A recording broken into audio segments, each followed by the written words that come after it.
오늘 우리가 함께 읽은 말씀은 그리스도의 권리에 관하여 바울이 비유로 말씀을 하고 있는 장면입니다.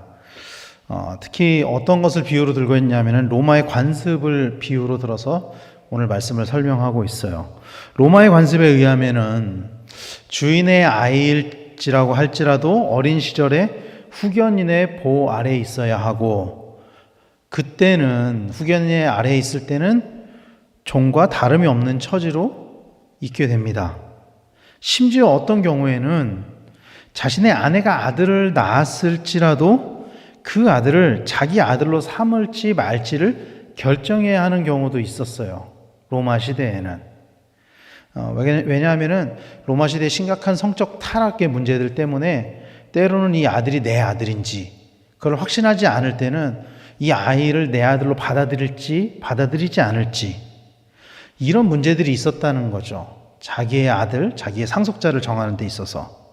오늘 본문 2절에는 이런 로마의 문화에 관하여 이렇게 말씀하고 있는 거죠. 그 아버지가 정한 때까지 후견인과 청지기 아래에 있나니. 그러니까 이 아들이라고 할지라도 그 아버지가 정할 때까지는 후견인과 청지기 아래에서 마치 종과 같은 신분으로 있게 된다. 이게 이제 일반적인 로마의 관습이었다는 거예요.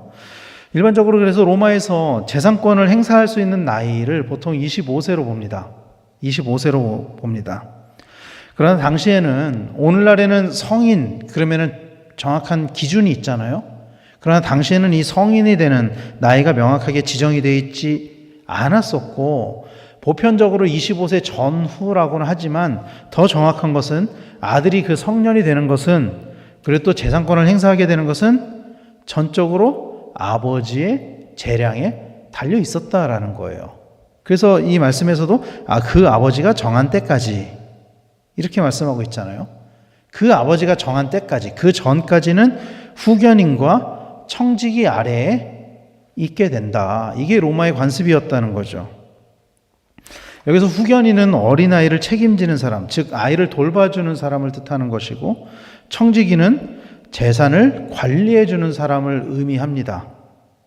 즉, 그래서 로마에 보면 로마의 문화에서 자신이 아버지로부터 물려받은 그 재산권을 행사하기 위해서 가장 중요한 것은 아버지의 승인이 있어야 한다라는 거예요. 아버지가 인정하는 그때의 재산권을 행사할 수 있다라는 것입니다. 반드시 죽어서만 상속을 받는 것이 아니고 아버지의 허락이 있다면은 그 전에도 재산권을 행사할 수 있다라는 거죠. 그래서 우리가 알고 있는 그 누가복음에 보면은 잃어버린 아들의 비유가 나오잖아요. 잃어버린 아들의 비유를 보면은 그 아들이 아버지가 살아계심에도 불구하고 자신의 그 재산권의 행사에 대한 권리를 주장을 한단 말이죠. 그러나 아버지가 그거를 승인을 해주는 장면이 나오잖아요. 그러니까 이거를 그 당시에 로마의 문화로 보면은 이해가 된다는 거예요. 아버지가 죽지도 않았는데 유산을 달라 한다? 재산권을 행사하게 한다? 당시의 문화로 보면은 가능했었다라는 거예요. 아버지의 승인이 있다라면. 그리고 오늘 2절 말씀에서 아버지가 정한 때가 결국 그때, 그러니까 상속 또는 이제 자신의 재산권을 행사할 수 있는 그때라는 거죠. 고대 헬라어에서 때라는 개념은 두 가지의 단어로 사용되었습니다. 우리가 알고 있는 것처럼 하나는 카이로스죠. 카이로스는 주관적인 시간의 개념을 의미하는 거죠. 나에게 의미가 있는 그 시간들, 그런 것을 의미하는 것입니다. 또 다른 하나는 크로노스입니다. 이것은 객관적이고 물리적인 시간을 의미하는 것입니다. 근데 오늘 본문에서는 그러면 이 때에 관해서 카이로스를 사용하냐 크로노스를 사용하냐 하면은 크로노스를 사용하고 있어요. 그리고 이 크로노스라는 단어는 히브리서에서, 구약의 말씀에서는 보통 어떤 단어랑 같은 말로 쓰이는 단어냐면은 욤이라는 단어, 이게 날을 뜻하거든요. 날, 무슨 날, 뭐 구원의 날, 무슨 날, 욤. 그래서 그 히브리 명절에도 뭐 욤 키푸르 뭐 이런 날들 있잖아요. 이 욤이 날을 뜻하는 거거든요. 그 크로노스가 쓰여지는데 많은 문장에서 이 크로노스는 사실은 영원과 관계가 있는 단어로 쓰여집니다. 영원. 그래서 영원한 심판의 날, 영원한 구원의 날, 이런 의미를 내포하고 있다는 거예요. 바울은 아들이 아버지의 권한을 위임받아서 재산을 행사할 수 있는 그것을 영원한 것으로 보고 있다는 거예요. 이것이. 그것을 7절에서 그래서 이렇게 말씀하고 있죠. 그러므로 네가 이후로는 종이 아니요 아들이니 아들이면 하느님으로 말미암아 유업을 받을 것이라. 일시적인 것이 아니라 이후로는 계속 이어진다는 거예요. 일시적으로 어느 한순간만 아들이 되는 것, 한순간만 상속자가 되는 것이 아니라 이후로는 네가 계속 아들이 된다. 이후로는 네가 계속 상속자가 된다. 그 후에 모든 시간이 아들로서 유업을 받는 사람으로 살아간다라고 말씀하고 있는 것입니다. 사랑하는 성도 여러분, 이 하나님의 자녀로서 이런 유업을 누리는 우리 성도님들이 다 되시기를 간절히 소망합니다. 그렇다면 어떻게 이런 유업을 누릴 수 있느냐? 오늘 본문은 결국 이 조건이 결국에는 율법에서 해방된 자에게 주어지는 것이라는 것을 말씀하고 있습니다. 오늘 5절 말씀에 보면은 율법 아래에 있는 자들을 속량하시고 우리로 아들의 명분을 얻게 하려 하심이라 이렇게 말씀하고 있습니다. 모든 인간은 율법 아래에 태어난 사람들이었습니다. 적어도 그때 당시에 보면은 그렇게 인식되었었어요. 율법 아래에 태어난 사람이다. 그러나 하나님께서 예수 그리스도를 보내주심으로 그 율법에서 해방하게 하셨습니다. 마치 아들이 후견인과 청지기로부터 해방돼서 이제는 자기가 스스로 재산권을 행사할 수 있는 주체가 되는 것처럼 이렇게 율법에서 해방되는 것을 말씀하고 있는 것이죠. 그 방법으로 예수 그리스도를 보내주셨고 이로 인해 우리에게 아들의 명분을 주셨다라고 말씀하고 있어요. 이 말씀에서 아들의 명분에 해당하는 헬러 휘오데시안이라는 단어는 아들의 명분으로 번역이 됐지만 어떤 뜻을 가지고 있냐면 양자됨, 양자가 되었다. 이런 뜻을 가지고 있어요. 그러니까 이게 무슨 뜻이냐면은 원래부터 아들은 아니었지만 양자가 되었다는 거예요. 명분을 얻게 되었다는 것은 양자가 되었다는 것입니다. 이게 왜 이 말씀이 중요하냐면은 앞서 로마의 상속 문화에서 가장 중요한 것을 저는 뭐라고 말씀드렸냐면 아버지의 의지라고 말씀드렸어요. 아버지의 의지. 이 아들을 내 아들로 삼을 것이냐 말 것이냐에서 중요한 것은 그 아버지의 의지예요. 오늘날에는 아버지의 의지가 아니라 어떤 유전자적인 그런 이제 혈통으로서의 이런 것들이 아버지로서의 그런 법적인 의무를 가지게 만들지만 당시만 해도 그런 것이 중요한 것이 아니라 이 아버지가 내 아들로 삼겠다 그러면 그 아들이 내 아들이 되는 거예요. 이 아버지의 의지가 가장 중요했다라는 거예요. 마찬가지로 우리에게 아들의 권한이 주어지는 것 또한 아버지의 의지로 결정된다는 것입니다.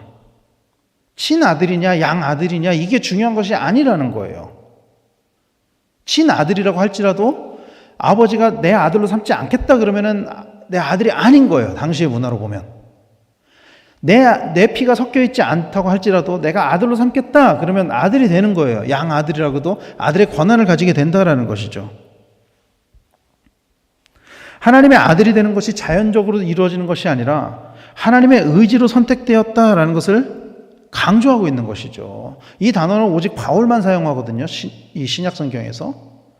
바울이 이거를 강조하고 있는 거예요. 우리가 하나님의 아들이 된 것은 하나님의 의지로 이루어진 것이다. 하나님이 우리를 양자로 삼아주신 것이다. 그것을 말씀하고 있는 것입니다. 성경은 우리를 다양한 용어로 규정하고 있습니다. 하나님과 우리의 관계에 있어서 다양한 용어로 규정하고 있어요. 성경은 먼저 우리를 하나님의 종으로 규정하고 있습니다. 특히 바울은 자기를 하나님의 종이라고 규정을 해요. 로마서 1장 1절에 보면은 예수 그리스도의 종 바울은 사도로 부르심을 받아 하나님의 복음을 위하여 택정함을 입었으니 라고 하면서 자기가 하나님의 종으로 부르심을 받았다라고 고백하고 있어요. 로마서뿐만이 아니라 다른 서신서에서도 그렇게 시작을 하는 장면들이 있죠. 그리고 또 요한복음에서는 우리를 친구로 규정하고 있습니다. 요한복음 15장 15절에 이제부터는 너희를 종이라 하지 아니하리니 종은 주인이 하는 것을 알지 못함이라. 너희를 친구라 하였노니 내가 내 아버지께 들은 것을 다 너희에게 알게 하였음이라. 이렇게 규정하고 있습니다. 그리고 이제는 아들로 규정하고 있는 것입니다. 우리를. 로마서 8장 15절 말씀에 보면은 너희는 다시 무서워하는 종의 영을 받지 아니하고 양자의 영을 받았으므로 우리가 아빠 아버지라고 부르짖느니라. 그리고 오늘 보면 7절에서도 그러므로 네가 이후로는 종이 아니요 아들이니 아들이면 하나님으로 말미암아 유업을 받을 자니라. 아멘. 이렇게 말씀하고 있습니다. 사랑하는 성도 여러분, 하나님께서는 결국 자신의 독생자 예수 그리스도를 우리에게 보내주심으로 우리를 양자로 삼으셨습니다. 이것은 율법에서 해방되어 독생자 예수 그리스도를 믿을 때 우리에게 주어지는 은혜입니다. 이 아들이 되는 은혜를 누리는 성도님들이 되시기를 간절히 소망합니다. 하나님은 우리에게 아들로서의 그 하나님 나라를 유업으로 주셨습니다. 눈에 보이는 것을 상속하신 것이 아니라 하나님이 다스리는 그 나라를 우리에게 주셨다는 거예요. 그리고 이 땅에서도 그 하나님 나라를 아들로서 상속받은 자로서 누려야 함을 성경은 말씀하고 있습니다. 우리 안에 그리스도가 함께하고 우리가 하나님의 아들로 살아갈 때 우리는 그 유업을 누리며 살아가게 될 것입니다. 이런 하나님께서 우리에게 주시는 그 하나님 나라, 그 유업이 날마다 우리의 삶 가운데 풍성하게 이루어지게 되기를 간절히 소망합니다. 그래서 날마다 주님과 동행하며 우리에게 날마다 풍성하게 부어주시는 그 하나님의 은혜를 누리며 양자됨의 권리를 누리며 이 땅에서 날마다 승리하며 살아가시는 우리 강변교회 성도님들 다 되시기를 예수님의 이름으로 간절히 축원합니다. 기도하겠습니다.